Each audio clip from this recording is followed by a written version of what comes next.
नमस्कार। स्वागत है आप सभी का समाचार 24 में। आज का जो मेरा शो है वो है भारत पाकिस्तान के वॉर पे। देखिए, एक सवाल मेरे मन में आता है और पूरे भारत की जनता में आता है कि कब तक पाकिस्तान इसी तरीके से धोखा करता रहेगा।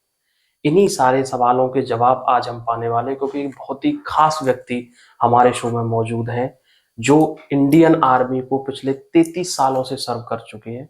Retired captain Dalvir Sharma sir. Sir, बहुत बहुत स्वागत है आपका हमारे नमस्कार, शो में। आपका स्वागत है आपके चैनल को। और बहुत बहुत थैंक यू कि इस टाइम पे आपने हमें टाइम दिया, क्योंकि बहुत सारे सवाल थे जिनके जवाब मुझे आपसे पाने थे। जी। देखिए, पहला मेरा सवाल था सर कि इतनी सारी सिक्योरिटी फोर्सेस हैं इंडिया के पास में, हर बॉर्डर हमारा पूरे तरीके से सिक्योर है, फिर भी आतंकवादी आते हैं और कश्मीर में इस तरीके का प्लान अटैक करते हैं। ये मुझे थोड़ा सा खलता है कि ये हुआ कैसे। एक्चुअली हमारे देश की जो बॉर्डर है जहाँ पर नॉर्दर्न सेक्टर में, वहीं भारत थोड़ा सा कमजोर पड़ जाता है, क्योंकि वहाँ की भौगोलिक परिस्थितियाँ उस तरह की हैं कि कितना भी हम लोग निगरानी रखें फिर भी उनका इन्फिल्ट्रेशन क्या होता है कि उधर से वो कवरिंग फायर देते हैं और फायरिंग के बीच में ही उसको आतंकवादियों को पास करते हैं। जैसे वहां से बॉर्डर पर आपने सुना होगा कि फायरिंग पाकिस्तान कर रहा है, तो पाकिस्तान फायरिंग उधर से करेगा और ध्यान भटकाने के लिए उतने में उनको पास कर देता है वहां से। तो अभी तो जब से ये गवर्नमेंट आई है भारत सरकार की, भारतीय जनता पार्टी, तब से तो बहुत ज्यादा स्ट्रिक्ट हो गया है, लेकिन फिर भी वहां से और कुछ क्या है, वहां की लोकल जनता है वो सपोर्ट करती है फुली उनको। जैसा कि आपने अभी देखा होगा, पहलगाम में 14 लोग उनको सपोर्ट कर रहे थे, गांव वाले। मेन क्या है, वहां की जोग्राफिकल भौगोलिक परिस्थितियां उस तरह की हैं कि उस तरह से इतना जल्दी उनको हम डिटेक्ट नहीं कर पाते कहाँ से फिल्ट्रेशन इन्फिल्ट्रेशन हो रहा है उनका। एक्चुअली ये तो फिर बड़ा इलॉजिकल सा हुआ कि जो हमारे ही लोग हैं वो उनको सपोर्ट करेंगे, तो फिर हम उन्हें कैसे मार पाएंगे। नहीं, ये तो वहां बड़ा गलत है ना। जी एक्चुअली अगला मेरा सवाल ये था कि जैसा कि ये अटैक हुआ उसके बाद में ऑपरेशन सिंदूर इंडियन गवर्नमेंट ने किया, जी तो हमारी गवर्नमेंट ने जिस तरीके से वो ऑपरेशन किया कि पाकिस्तान की आर्मी को भनक तक नहीं लगी। तो ऐसा क्या खास था उस ऑपरेशन में? मैं एक्चुअली डिटेल में जानना चाहता हूँ पूरा ऑपरेशन। इसका ऐसा ना कि इस तरह की सर्कमस्टांसेस जब भी होती हैं तो आपने देखा होगा, गवर्नमेंट है उसका एक टॉप सीक्रेट बार रूम बनाते हैं पीएम ऑफिस के साथ ही, जिसका किसी को इवन उनके मंत्रालय तक को, रिप्रेजेंटेटिव के अलावा उनके मंत्रालय तक को खबर नहीं रहती कि क्या ये लोग करने जा रहे हैं नेक्स्ट कार्रवाई। तो उसमें क्या है, एनएसजे रहेंगे अजीत डोभाल जी, डिफेंस मिनिस्टर रहेंगे, गृह मंत्री रहेंगे, प्रधानमंत्री नरेंद्र मोदी जी रहेंगे या जो भी रहेंगे। उसके अलावा उनके अलावा chief of the army staff, air staff, naval staff, इनके अलावा कोई नहीं रहता। वो पूरी प्लानिंग पहले करते हैं कि कहाँ से हमको शुरू करना है। आपने देखा होगा पहलगाम शुरू ये होने के बाद में कांड में 13 दिन लग गए हमको प्लानिंग करते करते। चाहते तो उसी टाइम स्ट्राइक कर सकते थे कि नहीं। तो प्लानिंग कहाँ से हमने शुरू करना है, कौन कौन से टारगेट हमको ये करने हैं, तो हमने पहले उनके 9 आतंकवादी ठिकानों पर ही स्ट्राइक किया था। उसके बाद में उसका रिप्लाई क्या आता है, उसके रेस्पॉन्स में फिर हम आगे बढ़ेंगे धीरे धीरे। जैसे पाकिस्तान रिप्लाई करता है, अभी देख रहे होंगे ड्रोनों से पूरा जगह जगह वो डॉक और वो क्या है टोही ड्रोन है के जो तुर्की ने दिए हैं इनको। तो वो क्या है, पहले पूरा सिक्योरिटी सिस्टम हमारा जो एयर डिफेंस है, एडी जिसको बोलते हैं, तो उसका जायजा लेने के लिए उन ड्रोनों को छोड़ रहा है। प्लस उनमें बारूद भी रहे, वो भी रहता है गोला बम्बार्डमेंट के लिए। तो उनको हमारा एयर डिफेंस सिस्टम इतना अभी स्ट्रॉन्ग हो गया है जब से S-400 हमने लिया है रसिया से। तो वो टारगेट वहां उनके बॉर्डर पे ही देखा होगा, वहीं पे ध्वस्त कर रहे हैं सारे ड्रोन्स को। बड़ा अच्छा एक्सप्लेन किया सर। उसके बाद में जैसे ऑपरेशन सिंदूर हुआ जी, तो उस टाइम पे हमारी जो कुछ मिसाइलें थी वो पाकिस्तान के एयर डिफेंस को क्रॉस करती हैं और वहां पे उनके जो जितने भी आतंकवादी ठिकाने थे ना ध्वस्त कर देती हैं। जी। एक्चुअली मुझे ये जानना था कि उनके पास एयर डिफेंस सिस्टम है, पर हमारे पास ऐसी क्या बेहतर तकनीक थी कि उसको हमने क्रॉस करके और वो एकदम सटीक टारगेट पे मिसाइल्स को लगाया। हमारी जो मिसाइल है ना, एक्चुअली उनका क्या है, आवाक सिस्टम जो चाइना से उन्होंने 800 करोड़ रुपए में खरीदा है पाकिस्तान ने। लेकिन वो क्या है, चाइना का आइटम पता ही है आपको किस तरह के होते हैं। चले तो 4 दिन नहीं है, तो वो सब फेल हो गए उनके सिस्टम। जो भी आवाक सिस्टम था, सबसे पहले इंडिया ने उसी को ध्वस्त किया रावलपिंडी में, क्योंकि इनके जो बेस है ना, कहाँ एयर बेस है, हमने फिर सेकंड फेज जो जब किया है, तो उनके जितने रनवे और एयर जहाँ पे भी थे एयर के, उनका टारगेट फाइटर जहाँ स्टैंड बाई रहते हैं, उनको ध्वस्त किया है। रनवे ध्वस्त किए, देखे होंगे आपने 4-5, भावलपुर है, मुजफ्फराबाद है, जो जो इनके मेन जहाँ से वो टेक ऑफ लेते हैं इनके फाइटर, उनको ध्वस्त किया है सेकंड फेज में। तो जब उनका एडी सिस्टम ही फेल हो गया तो फिर हमारे तो मिसाइलें धुआंधार चली हैं वहां पर जैसे हमारी इस मिसाइलें वहां टारगेट। पे और गई। दूसरा हमारा टारगेट है मिसाइलों का सटीक टारगेट है। अब राफेल के साथ जा रही, और राफेल की टेक्नोलॉजी पता है, लेटेस्ट टेक्नोलॉजी है, उनका काट ही नहीं उनके पास। F-16 है, वो भी 10 साल पुराना उनके पास वर्जन है, वो कभी दिया था उन्होंने, तो उसके काट तो उनके पास है। हमारे किसी भी हथियार की अभी काट उनके पास नहीं है। जो S-400 हम, मैं फिर दोबारा रिवाइज कर रहा हूँ कि इसका जो S-400 हमने लिया है रसिया से, उसको बहुत जबरदस्त सटीक निशाना है। जैसे आपने देखा होगा इजराइल में आयरन डोम है, तो आयरन डोम क्या करता है, वो पूरा उनके बॉर्डर में जहां से जिस ओरिजिन से चली है उनकी अपनी बॉर्डर पे आते ही उनको पहले ही ध्वस्त कर देता है। वो सेम सिस्टम इसमें है। जैसे इस तरह से हमारी मिसाइलें वहां पे गई तो बमबारी वगैरह हुई होगी, तो वो एक्चुअली उसको एनालाइज नहीं कर पाए, मतलब री अटैक क्यों नहीं कर पाए उनकी सिस्टम जो था हमारे ऊपर? सिस्टम ऐसा है ना, वो सिस्टम ही काम नहीं कर रहा है। एक्चुअली क्या है, जैसे उनको मॉनिटर करते हैं अभी वहां से, जैसे टेक, अब ये S-400 क्या है, वहां से इवन उनका परमाणु मिसाइल है वो भी जो टारगेट कर रहा है ना, पाकिस्तान बार बार बोलता है कि मैं परमाणु अटैक करूंगा, लेकिन क्यों, उसके लिए भी जवाब हमारे पास है। अब ये S-400 सिस्टम है जो उनकी मिसाइल वहां से जब टेक ऑफ लेगी तभी इसको पता लग जाएगा कि उसने टेक ऑफ ले लिया परमाणु मिसाइल हथियार के साथ में, तो उनको सटीक वही से वही निशाना को ध्वस्त करेगी। इसलिए पाकिस्तान अगर परमाणु हथियार का हमला करता है हमारे देश पे, तो उसकी भी काट हमारे पास है। वो उसको भी पता है कि मेरे अभी तक देखे होंगे, क्यों, तुर्की से इसने क्या है बल्क में, आजकल वही दो ही फ्रेंड है इसके, कौन सपोर्ट कर रहा है, एक तुर्की ये कर रहा है और एक चाइना कर रहा है। तो तुर्की के पास और कोई टेक्नोलॉजी कोई खास नहीं है, उसके पास ड्रोन है जो इजराइल के अगेंस्ट में भी उसने दिए होंगे, देखे होंगे आपने। तो वही इंडिया को, वो उसको सॉरी पाकिस्तान को दे रहा है। तो उस पाकिस्तान ने क्या अभी देख रहे होंगे, ड्रोन के अलावा कोई अटैक ही नहीं कर रहा पाकिस्तान, वही कर रहा क्योंकि उसके कोई भी हथियार कारगर है ही नहीं। टैंक हैं वो दसियों सालों से खड़े हुए हैं, कितने काम कर रहे हैं, बाकी हथियार है नहीं उसके पास, क्योंकि वो भी गरीबी की कगार पे खड़ा हुआ है कि दूसरे के साथ ही कटोरा लेके भीख मांगते घूम रहा है बाकी कंट्रीज में। कंट्री कोई सपोर्ट नहीं कर रहा। अब ये चाइना देखे होंगे आपने, जो IMF ने जो लोन दिया 20,000 करोड़ रुपए का, वो भी इस करके लिया है कि भारत से मैं संधि कर रहा हूँ, मेरे को अपना गुजारा के लिए ये दे दीजिए, मैं कोई आतंकवाद नहीं फैलाऊंगा। और देखा होगा कल संधि होते ही तुरंत 2 घंटे के बाद में 8:30 बजे उन्होंने फर्स्ट फायरिंग पठानकोट और श्रीनगर में डाल दिया, ड्रोन आने शुरू हो गए थे, भारत ने फिर दोबारा शुरू कर दिया उस पर। तो उस तरह से है एक्चुअली। जैसे हमने उन पे अटैक किया, और जैसा आप अभी बता रहे थे कि उनके सारे जो ड्रोन्स आ रहे हैं वो हमारा डिफेंस सिस्टम पहले ही उन्हें एनालाइज कर रहा है और वो सारा का सारा उसमें खत्म कर रहा है। हाँ। तो मैं एक्चुअली ये जानना चाहता हूँ कि हमारे सिस्टम में क्या क्या बेहतरीन है, क्या क्या अच्छा हमारे जो सिस्टम है, हमारे पास जो इंडिया का पहले L-70 गन रडार के साथ में जो लगती है, L-70 भी बहुत कारगर गन है, वो तुरंत टारगेट को डिस्ट्रॉय करती है। S-400 तो अभी लिया है हमने, पहले भी हमारे पास बहुत अच्छे अच्छे रडार है, P-17 है, इसके इससे भी लिए हैं हमने, इजराइल से भी कुछ रडार खरीदे हुए पहले, क्योंकि हथियार का सबसे बड़ा हम ज्यादातर लेते हैं इजराइल से ही लेते हैं। पहले हमारे पास आया था 2005 में, हमने जब अमेरिका के पास था तभी हमने UAV को खरीदा था। तो यूएवी में क्या है, हमारा जो यूएवी था इजराइल से हमने खरीदा था, और इसने जो पाकिस्तान ने खरीदा था उस यूएवी में क्या है, नाइट विजन कैमराज नहीं थे।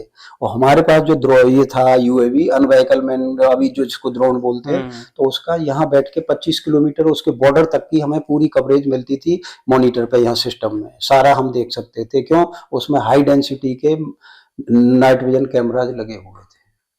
अच्छा, जैसे मैं भारत और पाकिस्तान का कंपैरिजन करूं सेना के बेसिस पे, तो हमारी सेना कैसे बेहतर है पाकिस्तान की सेना से?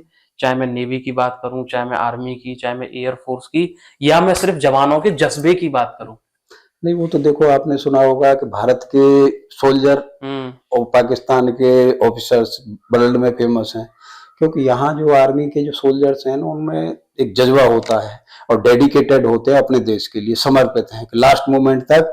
अभी देख रहे होंगे आप जगह जगह जहाँ भी जिला सैनिक बोर्ड है वहाँ पे मीटिंग्स हो रही हैं, बोला सर हमको मौका दिया जाए। इवन बुजुर्ग भी आ रहे हैं जिनके 60 साल से ऊपर, वो बोला नहीं सर हम अपनी यूनिट में रिपोर्ट करेंगे, हम भी लड़ने के लिए तैयार हैं, क्योंकि मॉरल उनका उस लेवल पे हाई मॉरल है मॉरल के ऊपर डिपेंड करता है। अब पाकिस्तान का क्या है, कोई भी सिपाही उनको कोई फैसिलिटी देते नहीं, सब वहाँ क्या है chief of the army staff के ऊपर डिपेंड करता है, और डोमिनेंट क्या है आर्मी ही रहती है। अभी देखा होगा पाकिस्तान में भी जो जनरल मुनीर हैं, उनको अपने चक्कर में आप देखे होंगे पाकिस्तान का जो भी जनरल रिटायर होने वाला होता है तो कुछ ना कुछ बवाल खड़ा करेगा। मुनीर का भी अभी रिटायरमेंट जरूर जाने वाला है, अब जाने वाला है तो उसने को अब एक्सटेंशन कोई देगा नहीं, तो उसने कहा ठीक है उसको जान। अभी देखा होगा आपने फौज वहां की उससे जनरल मुनीर से भी खिलाफ में जा रही है, और जनरल मुनीर क्या है वहां के प्रधानमंत्री की भी नहीं मान रहा। अभी उसने कल संधि डिक्लेयर कर दी, उसके बाद मुनीर ने बोला ठीक है फायरिंग शुरू करो। वो तो ट्रेन रहा है कि उन दोनों में कोऑर्डिनेशन, हाँ गवर्नमेंट में और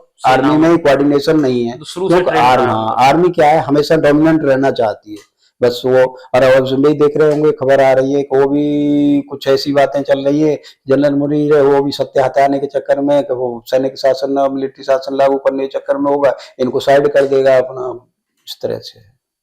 अच्छा, मैं बात करूं कि जैसे वहां के एक तो प्रधानमंत्री जब जाते हैं देश से तो वो करोड़पति होके बाहर सेटल डाउन हो जाते हैं। बिल्कुल सेम ये सेना के जितने भी लोग हैं अफसर हैं वो भी सब बाहर जाते हैं। बिल्कुल। कि इतना पैसा आ कहां से रहा है उनके पास? नहीं ऐसा ना, आपने देखा होगा पाकिस्तान आर्मी क्या है हमारी इंडियन आर्मी की तरह नहीं है। वो क्या है एक तो नॉमिनेट रहती है, अब वो क्या है तेल साबुन से बेच के अपना साइड बिजनेस करती रहती है। पाकिस्तान आर्मी को डिटेल में आप जाओगे तो वहाँ कुछ ना कुछ अपना ये धंधा डाले हुए हैं, कुछ ना कुछ साइड बिजनेस कर रहे हैं सारे। ये एक्चुअली थोड़ा मुझे समझाइए, ये मुझे समझ नहीं आया। अभी देखा होगा कई बार न्यूज में भी आता है कि पाकिस्तान की आर्मी साबुन बेच रही है, अपनी दुकान चला रही है, उस तरह ये सच बात है? हाँ ये करते रहते हैं वो लोग। अब इनका क्या है उनको देश से कुछ लेना देना नहीं। अब देखा होगा जनरल मुनीर ने अपना फैमिली को सबसे पहले कहाँ भेजा है, विदेश भेज दिया। उसको देश से कुछ नहीं, और ज्यादा भी प्रेशर आएगा सीधा फ्लाइट पकड़ेंगे बाहर चले जाएंगे। इनका ये है पूरा हिस्ट्री उठा के देख लो आप। परवेज मुशर्रफ में जैसे तख्ता पलट हुआ उसने सीधा सऊदी अरब भाग गए, तो इसका यही रहता है उनको गवर्नमेंट से कुछ लेना देना नहीं है।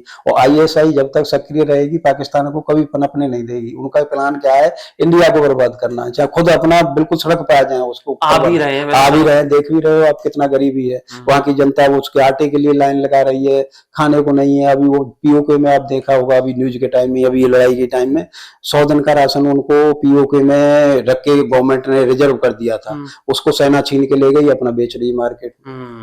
इस तरह के हालात हैं वहाँ। मतलब सरकार के ऊपर सेना डोमिनेंट है वहां पे। ये तो सर बड़ा अच्छा आपने एक्सप्लेन किया। एक्चुअली मैं आपकी पर्सनल लाइफ पे आता हूँ। अभी मैं पढ़ रहा था आपके बारे में कि 33 ईयर आपने जो है इंडियन आर्मी को सर्व किया, ये एक बहुत बड़ी बात है। और मेरे लिए पर्सनल भी ये बड़ी बात है कि मैं आपसे बात कर पा रहा हूँ। एक्चुअली मुझे जानना है कि आपने कहाँ कहाँ सर्विस की और क्या रोल था आपका आर्मी में? मैं 79 में आर्मी में एनरोल्ड किया अलीगढ़ मुस्लिम यूनिवर्सिटी से बीएससी करने के बाद। उसके बाद ज्वाइन किया आर्मी में। कई अलग अलग ब्रांचेज रहती हैं उसमें, सपोर्टिंग जो आर्मी रहती है उसमें मैं ईएमई में electronical and mechanical engineering department में था, जिसका मेन रोल होता है कि आर्मी के जितने भी इक्विपमेंट हैं उनको मेंटेन करना, रिपेयर करना और सर्विसेबल कायम रखना गवर्नमेंट उसके आर्मी के लिए।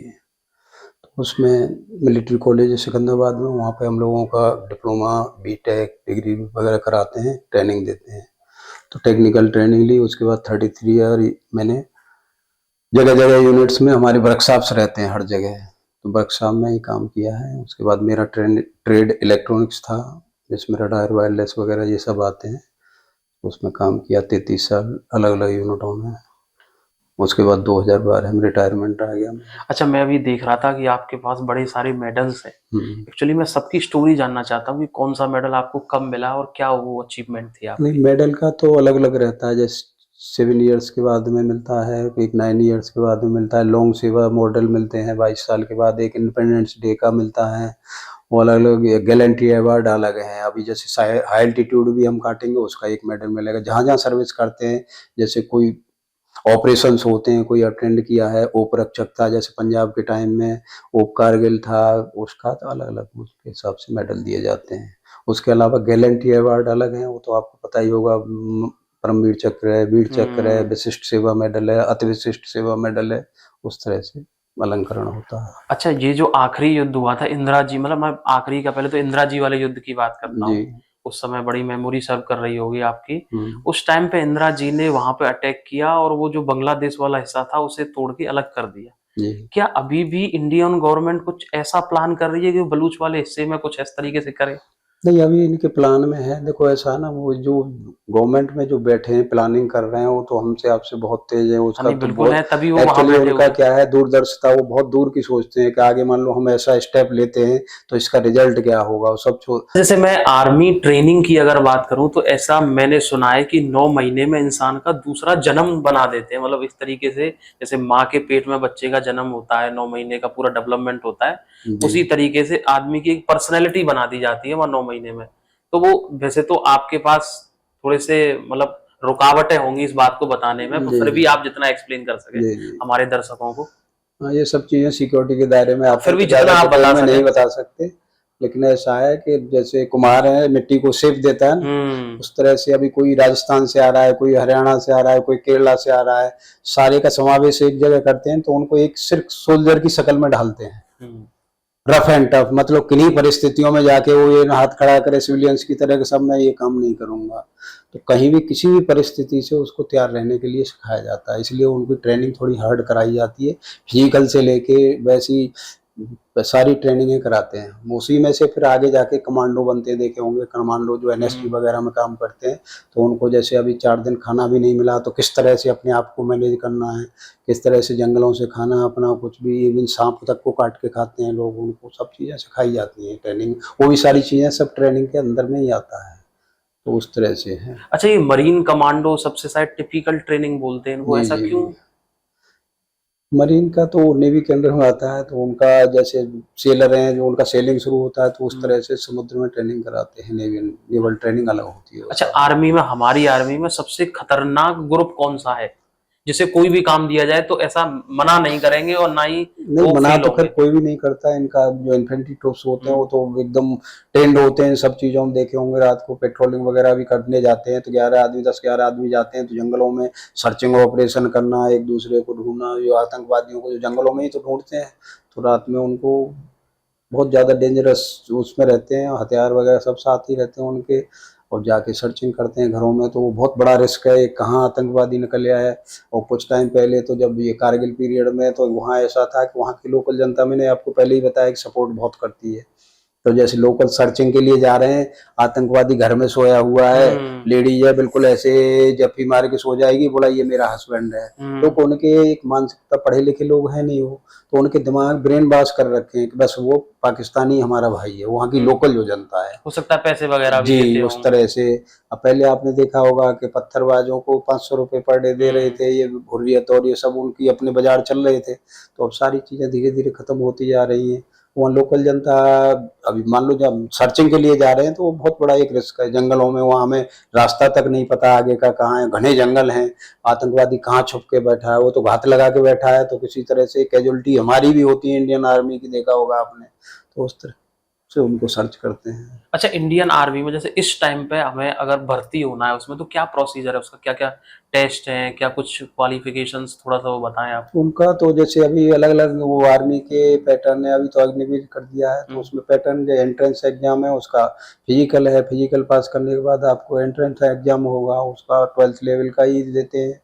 उसका एग्जाम क्वालिफाई करने के बाद आपका मेडिकल वगैरह होता है। मेडिकल पास करने के बाद जो भी आपको ट्रेड या जो भी जहाँ के लिए आपको भर्ती किया गया, और रेस्पेक्टिव सेंटर को भेज दिया जाता है। अलग अलग है, जैसे इन्फेंट्री भेजा है, इन्फेंट्री के अलग अलग ग्रुप हैं, पंजाब का अलग सेंटर है, जाट रेजिमेंट का सेंटर अलग है, जैसे बरेली में कोर्स हैं उनकी अलग है, सिग्नल का जबलपुर में है। इस तरह से अलग अलग जो भी सेंटर हैं उनको अलग अलग जगह पे भेज देते हैं। जिस तरह से मेडिकल में गया है तो उसका सेंटर में अलग भेजेंगे, सप्लाई का है उसको अलग भेजेंगे। उस तरह से यहाँ से रिक्रूटमेंट करके जहाँ वैकेंसी होती है उस रेस्पेक्टिव सेंटर को उनको भेज दिया जाता है। अच्छा, अग्निवीर की आपने बात की, तो हम्म, अग्निवीर जैसे सिपाही भर्ती हुआ, वो 4 साल वाला एक जो कॉन्सेप्ट था, जी। एक्चुअली इसको आप कैसे देखते हैं, पॉजिटिव इसमें नेगेटिव क्या देखो है? ऐसा है ना, अलग अलग नजरिया है। जो मेरा नजरिया है, मेरे लिए तो ये पॉजिटिव है। क्यों? एक बात, एक लॉजिक मैं बताता हूँ आपको। एक मान लो सोल्जर है जो भर्ती होके जाता है, मिनिमम 28 ईयर्स तक हम्म। सूबेदार तक जॉब करेगा। सूबेदार का जॉब 28 ईयर्स तक रहेगा वो। और 28 ईयर्स में आप ये सोच लो 4 साल करेगा वो। 4 साल के 4 साल चार में? 4 साल को 28 ईयर्स को स्लॉट में बांट दो, तो 7 आदमियों को जॉब मिलेगा 27-28 साल में, कि नहीं बताइए आप। नहीं, बिल्कुल मिलेगा। हर आदमी को अपॉर्चुनिटी मिलेगी।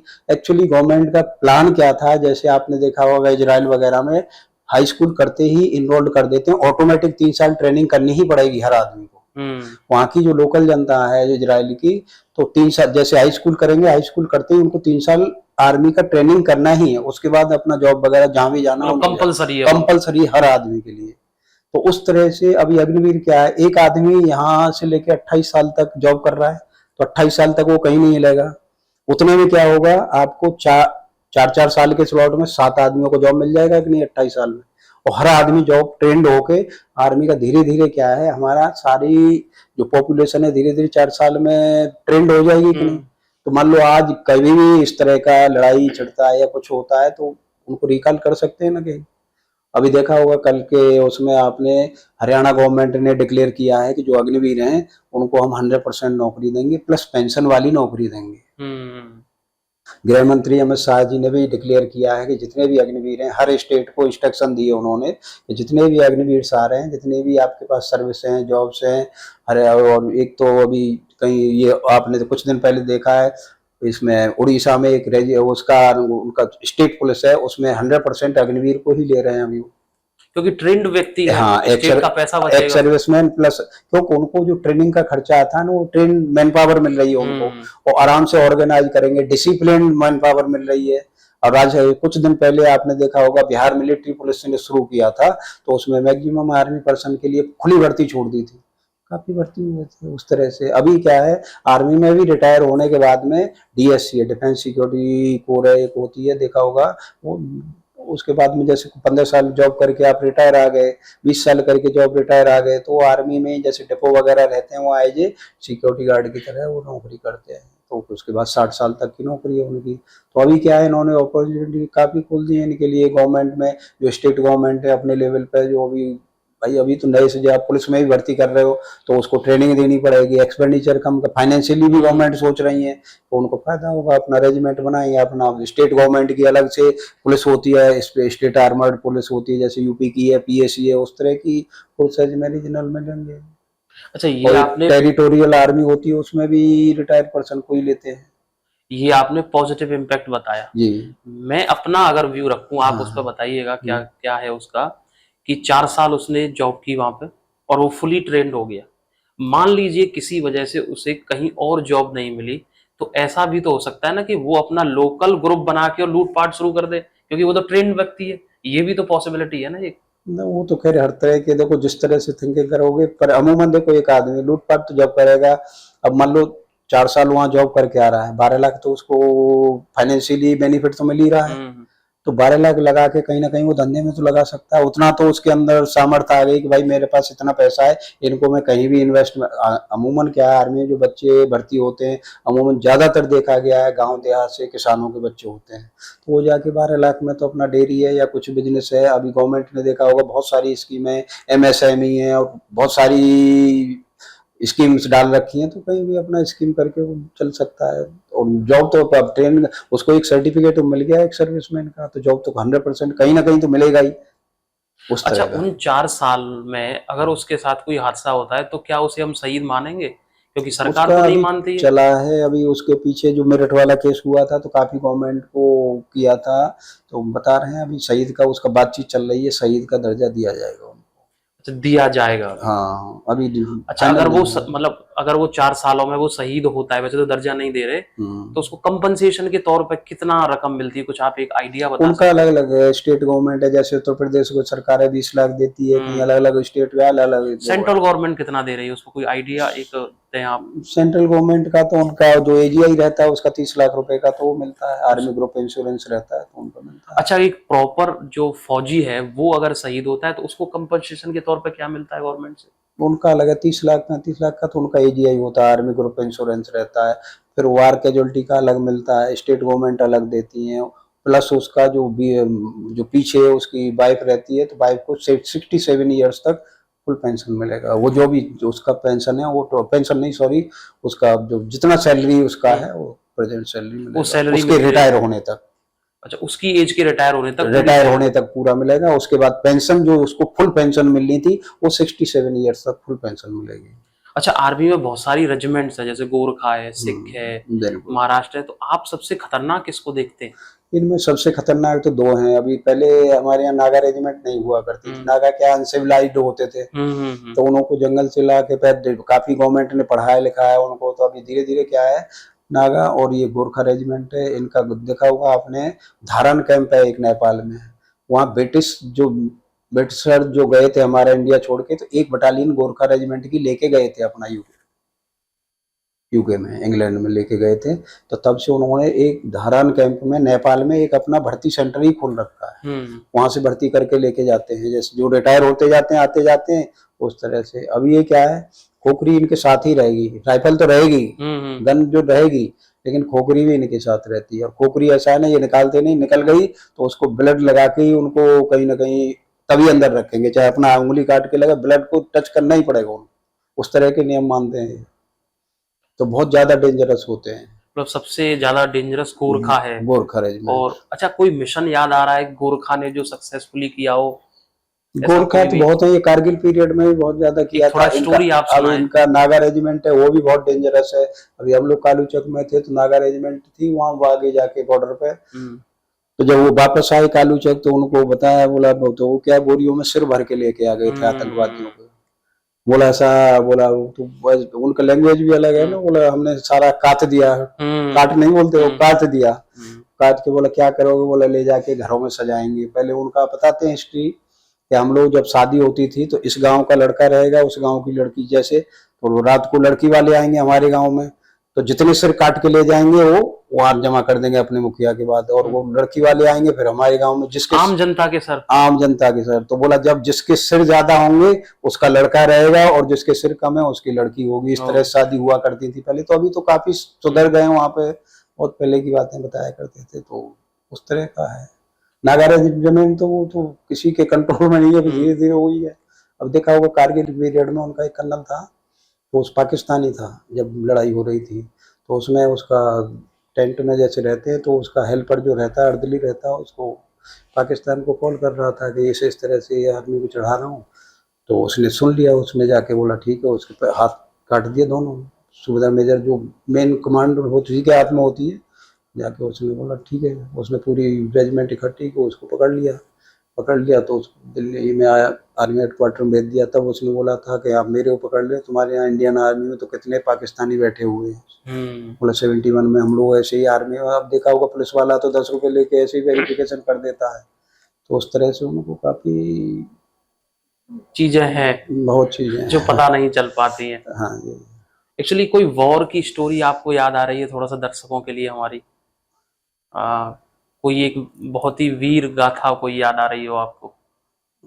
उस तरह का तो हम लोग तो खैर एक्चुअली क्या है, आगे बॉर्डर पर नहीं जाते, हमारे वर्कशॉप्स रहते हैं बैक साइड नहीं, में। फिर भी हाँ, कोई एक वीर गाथा हो तो आप बता सके। कारगिल पीरियड में तो क्या, अभी मैं उस टाइम जम्मू में था तो वहाँ क्या है, एक्चुअली हम तो उसमें कारगिल पीरियड में आगे जाते नहीं है। तो हमारा वर्कशॉप था पीछे, तो वहाँ से डेड बॉडी वगैरह बहुत, मतलब शाम को आएंगी पैक करके, हमारा काम था उनको डिस्ट्रीब्यूट करके बाई एयर बाई रोड जैसे भी भेजना उनको भेजते रहते थे। कई 2-3 कैप्टन थे, वो काफी अच्छे ब्रेव, जैसे अभी पास आउट होके जाते हैं तो उनको चले जाते हैं, तो काफी उन्होंने आतंकवादी वगैरह मारे हैं ऊपर जाके। द्रास और ये कारगिल सेक्टर में थे, नए यंग ब्लड है तो उनको थोड़ा जोश रहता ही है, तो उस तरह से। अच्छा, आर्मी में एक स्टोरी फ्लोट होती है कि एक शहीद बाबा है जो मतलब बॉर्डर पर रक्षा करते हैं, अगर कोई जवान सो जाता है तो एक्चुअली उसको जगा देते हैं, बाकायदा उन्हें छुट्टी सैंक्शंस की जाती है, सीट अलॉट होती है। वो क्या स्टोरी है, थोड़ा बता पाएंगे? उनका नाम मेरा ध्यान नहीं आ रहा। ये इसमें थे, ये आपका अरुणाचल प्रदेश में पोस्टिंग थे, तो लड़ाई जब हुई थी 65 की, तो उसमें वो शहीद हो गए थे, लेस नाइक थे उस टाइम। तो उनका क्या है, आज भी वो जो शीला और दो एक और दो बहनें थी उनके, उन्होंने भी लड़ाई में उनकी बहुत मदद की थी। जब वो एक्सपायर हो गए, काफी लड़े जाके, उनको फिर शहीद हो गए। उसके बाद वहाँ उनका ऐसा है, साक्षात रूप से लोग देखते हैं, जैसे आप ड्यूटी पे हो, नाइट ड्यूटी देते हो, तो सो रहे हो तो पीछे से आके थप्पड़ मारेंगे, सो रहा है तुम, तो फिर तक वो अपना यूनिट में ही घूमते रहते थे। तो उनका यूनिट ने क्या किया, उनको बाकायदा उनका जो रूम था वहाँ, उसको रूम का बेड रहता था, और लेस नाइक थे, तो उससे आगे के जैसे जिस टर्नओवर में उनको जितने टाइम में प्रमोशन मिल रहा है वो सारा प्रमोशन देते गए टाइमली। लास्ट में उनको सूबेदार मेजर तक प्रमोशन देके, और साल में एक बार उनकी ट्रेन रिजर्व होती थी, उनकी सीट रिजर्व होती थी घर तक, जहाँ तक पंजाब तक जाते थे तो उनको सीट रिजर्व होगी, और छुट्टी से वापस आने की भी सीट रिजर्व होती थी। तो क्या वो आज भी चलता है वो? हाँ, आज भी चल रहा है वहाँ पे उनका। अभी तो रिटायर हो गए, तो सुविधा मेजर से रिटायर करके उनको, उसके बाद तो अभी नहीं है। नहीं तो बिल्कुल जैसे आम आदमी रहता है, बॉडी में रहता है, तो उस तरह से उनका सब चलता था वहाँ पे। अच्छा, मेरा आखिरी सवाल था कि अभी भारत पाकिस्तान में अगर फुल वॉर होता है तो हमारी आर्मी को वो कितने दिन तक झेल पाएगा? हमारा तो देखो ऐसा ना, आर्मी पाकिस्तान तो कुछ भी नहीं इंडिया के सामने। अब 25 लाख सेना आर्मी की, ये समझ लो। तो उनका तो क्या है, कुछ भी मुट्ठी भर है वो, तो उसके पास ना तो हथियार है ना कुछ है। वो तो ऐसा है ना, कुछ उधार के उस पर चल रहा है। अभी ड्रोन है, वो बल्क में ले लिया, अभी देख रहा है ड्रोन ही चल रहे हैं। हथियार और ड्रोन के अलावा तो उनके पास कुछ भी नहीं है। और भारत में आप देखा होगा पहले से, इन 10 11 साल में पूरा डिफेंस पे ही काम किया है। अभी हमारा डिफेंस का जो बजट है 8% है, मोदी गवर्नमेंट जब से आई है, और पूरा फोकस डिफेंस पर ही है। आपने देखा होगा राफेल ला रहे हैं, कभी कोई सिस्टम हम खरीद रहे हैं, रसिया से भी खरीद रहे हैं, फ्रांस से भी। फ्रांस हमारा मित्र देश है, फ्रांस से भी हमने ले रहे हैं। अब 26 राफेल का और सौदा हमारा पेंडिंग पड़ा है, वो भी लेके आने हैं। और उसके अलावा लेटेस्ट वर्जन जो हम इससे अमेरिका से भी हथियार खरीद रहे हैं। और अपने यहाँ अपने जो साइंटिस्ट है DRDO के, अब तक ऐसे ही बैठे रहते थे, उनको तो कोई भाई पैसा ही नहीं दे रहा है रिसर्च के लिए, तो आप काम क्या करोगे। तो जब से ये गवर्नमेंट आई है तब से आपने देखा होगा कि काफी अपने हथियार हमने डेवलप किए हैं। तेजस विमान है हमारा ही, इंडिया का ही सारा है। तो सारी चीजें हैं। और BDL जो भारत डायनेमिक लिमिटेड है हैदराबाद में, उसने भी अपने प्लेन लॉन्चर हैं, काफी हथियार अच्छे डेवलप किए हैं। और हम बाहर को एक्सपोर्ट भी कर रहे हैं, कई कंट्रियों में हमारे हथियार जाते हैं बाहर में। मिसाइलें आप देख रहे होंगे, काफी मिसाइलें भी हम बाहर भेज रहे हैं। तो अभी क्या है, धीरे धीरे हमारा इंडिया एक्सपोर्ट देश बनते जा रहा है, जो डिफेंस के सारे हथियार बाहर से किसी जमाने में खरीदा करता था। हमारे पास अम्मुनिशन तक नहीं था। आपने देखा होगा एक बार VK सिंह जनरल जो थे, chief of the army staff, उन्होंने बोला था गवर्नमेंट के, कांग्रेस के टाइम में, कि आज लड़ाई छिड़ जाए तो मेरे पास तो हथियार है। वो जो अम्मुनिशन हाँ, एक्चुअली बयान दिया था ना गवर्नमेंट, हाँ मीडिया में आया था काफी। तो आज तो इतना इंडिया सक्षम बना दिया है ये गवर्नमेंट ने, क्योंकि वो डिफेंस को जो आप बोलते भी हैं, जब भी मीटिंग होती है, बताइए आपको क्या हथियार चाहिए, तो सारा सक्षम है। नेवी से लेके, नेवी देखा होगा 2-3 हमने युद्धपोत अपना ये 10 सालों में बनाए हैं, पनडुब्बी मंगाई है बाहर से, और कुछ अपनी देश के भी रसिया के कोलैबोरेशन से बना रहे हैं हम यहाँ पे, सारा है। और राफेल और कोई भी हथियार हम खरीद रहे हैं, कंडीशन होती है, तो उसमें टर्म्स एंड कंडीशन ये होती है कि जो जिस देश का वो इक्विपमेंट हम खरीद रहे हैं, ओरिजिन जिस कंट्री है उस इक्विपमेंट का, वो बोलता है, पेंडिंग रखता है कि बोला स्पेयर मैं ही दूंगा। लेकिन गवर्नमेंट हमारी जो खरीद रही है वो उस बेसिस पे नहीं, हमारा बोला इंडिपेंडेंट, हमारे यहाँ मैन्युफैक्चरिंग होगी इनकी स्पेयर्स की, असेंबलिंग यहाँ होगी। तो अभी क्या है, मान लो कल कुछ देश से हमारे रिश्ते खराब हो जाते हैं, तो उस पर डिपेंड रहेंगे कि नहीं, हम भाई स्पेयर बंद कर देगा वो कल। अब हमारे यहाँ सारा यही मेड इन इंडिया सारा। तो स्टार्टअप में भी काफी चीजें हमने शुरू की हैं। अब ब्रह्मोस मिसाइल है यहाँ, अभी लखनऊ में एक प्लांट डाला है, देखा होगा आपने, सुन रहे होंगे न्यूज में।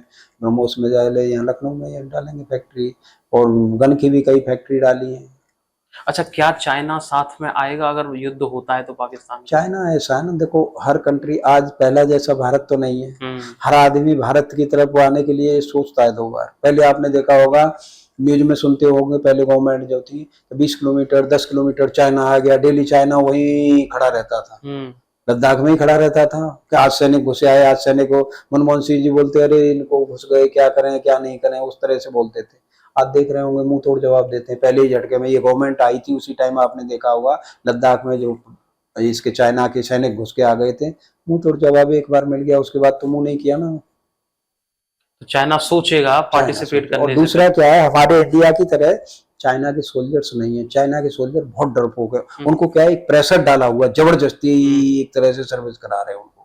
इंडिया का तो सैनिक है, वो इंडिपेंडेंट है, उसको कोई दिक्कत नहीं है, वो देशभक्ति में है। हाँ, और इस गवर्नमेंट के आने के बाद तो और भी फ्री है, उनको कोई दिक्कत नहीं है। अब चाइना, अभी ऐसा है ना, चाइना का जो इंटरनेशनल मार्केट में सबसे बड़ा परचेजर चाइना का मार्केट कौन है? इंडिया है भाई। उसका सामान भी तो आ रहा है, कल बैन लगा देंगे, 600 अरब डॉलर की उसकी आर्थिक वो सड़क पे आ जाएगा। अमेरिका ने थोड़े दिन बैन लगा दिया था तो हाय तो मच गई थी, देखा होगा आपने। चाइना क्या, हर आदमी अपना बिजनेस, वो क्या है अभी ऐसा है कि एक रिश्ता निभा रहा है, अब AWACS है 800 करोड़ रुपए में दिया, उसको धीरे धीरे क्या है अपने लोन के चक्कर में पाकिस्तान को ले लेगा, ले रखा है उसने। और उसने अपना ये बंदरगाह अपना बनाना था वहां तक। मतलब एक तरीके से भू माफिया है चाइना, पहले कर्ज देता है और फिर जमीन भाई चाहिए उसकी उसे। विस्तारवादी नीति है, वो देशों को क्या जबरदस्ती हथियार लेगा, वही नीति भारत के साथ अपना रहा था। तो यहाँ फेल हो गई, उसको पता है कि यहाँ से रिप्लाई मिल गया उसको। अभी उसको पूरा पृथ्वी मिसाइल तक वहां अरुणाचल में लगा दी थी, बोला पेचिंग को हिट करेगी, कर तुम रहा है। जो आपने देखा होगा ब्रह्मपुत्र के ऊपर डैम बना रहा था, उस टाइम पे काफी तनातनी चली थी, उसने हो गया शांत। अभी इंडिया से तो कुछ नहीं, इंडिया के बीच में आपने देखा होगा रशिया पुतिन और इनसे अच्छे हमारे संपर्क हैं, और चाइना रशिया का भी दोस्त है। तो अब देखा होगा बीच में तो ढीला पड़ गया था, पिछले 3-4 महीने देख रहे होंगे, उसके बाद इंडिया के फेवर में ही बोला 2-3 प्लेटफॉर्म पर जहां भी बातचीत चली है। तो उस तरह चाइना इतना वहां पर ऐसा है, थोड़ा बहुत हथियार उसको देते रहेगा, वो किसी काम के नहीं है। जैसे AWACS को देख ही लिया आपने, तो उस तरह से। तो अभी जो पाकिस्तान को भी अच्छा ना, वो इंडियन मेन क्या मैंने बताया, जनरल मुनीर है, वो हुल्लड़ कराते रहेगा, और उसको जो जितना भी बचा है थोड़ा बहुत, वो जब तक खत्म हो जाएगा 2-4 दिन या 6 दिन, वो तो इंडिया अभी फुल फ्लैश में आ कहाँ रहा है, वो तो थोड़ा थोड़ा हल्का हल्का उनको कर रहा है। नहीं तो जिस दिन फुल फ्लैश में आ गया तो इनको तबाह करने में क्या देर लगती है। अभी उसके 2 ही प्लान है, एक POK और एक बलूचिस्तान। बलूचिस्तान को तो वैसे ही इन्होंने वो दे दिए सपोर्ट हल्की सी, तुम अभी इसने क्या है पूरी आर्मी को कंसंट्रेट कहाँ कर दिया, POK में कर दिया है, इंडियन बॉर्डर पर कर दिया है। तो अभी अफगानिस्तान वाला भी बॉर्डर खाली है, उधर अफगानिस्तान वाले भी इससे खुश नहीं है, देखा होगा वो तो इंडिया के फ्रेंड है तालिबान। इंडिया के फेवर में सारे। अब कल इसने गलत वक्तव्य दिया था ना एक कप अफगानिस्तान के बारे में, तो उन्होंने खंडन कर दिया तुरंत, बोला हमने ऐसा इंडिया के लिए बोला ही नहीं है कभी। और इंडिया के सारे काम जो डैम वगैरह हमारे चल रहे हैं, उन्होंने तालिबान आने के बाद जो हामिद करजई के बारे में बाद में उन्होंने क्लियर बोल दिया, बोला कि हमारे इंडिया के हमारा दोस्त है, एज इट इज चलेंगे हमारे काम, यहाँ से क्लोज करने की जरूरत नहीं, एज इट इज चल रहा है। और इधर तो बलूचिस्तान वाले तो उनका बलूचिस्तान आर्मी है, लिबरेशन फ्रंट है, तो BLF उन्होंने अच्छे से इनको धोया पीछे। अब मैंने देखा होगा आर्मी को ही उन्होंने रोक लिया था, ट्रेन को ही। कुछ वीडियोस भी आ रही है कि पाकिस्तानी आर्मी भाग रही है वहां से भाग रही है, वहां से तो क्लोज कर रहे हैं वो, अभी क्या धीरे धीरे इनको धोएंगे। और ये इधर कंसंट्रेट करेगा, उधर से वो आएगा, इधर से अब चारों तरफ से गिर जाएगा अपने आप ही। वो तो दो चाहे क्या अभी गीदड़ धमकी वाली है कि जनता को हम दिखाएं कि हम पीछे नहीं हट रहे हैं, वो वाली बात है। थैंक यू सो मच, बड़ा अच्छा लगा सर आपसे बात करके। और सोल्जर्स हैं तभी मैं यहाँ सही से बात कर पा रहा हूँ। मेरा दिल से सल्यूट है उन सारे सोल्जर्स को जो वहाँ रह के हमें सुरक्षित रखते हैं। आप लोग देखते रहिए समाचार 24। आगे फिर मिलेंगे एक और एपिसोड में एक और स्पेशल गेस्ट के लिए। तब तक के लिए थैंक यू।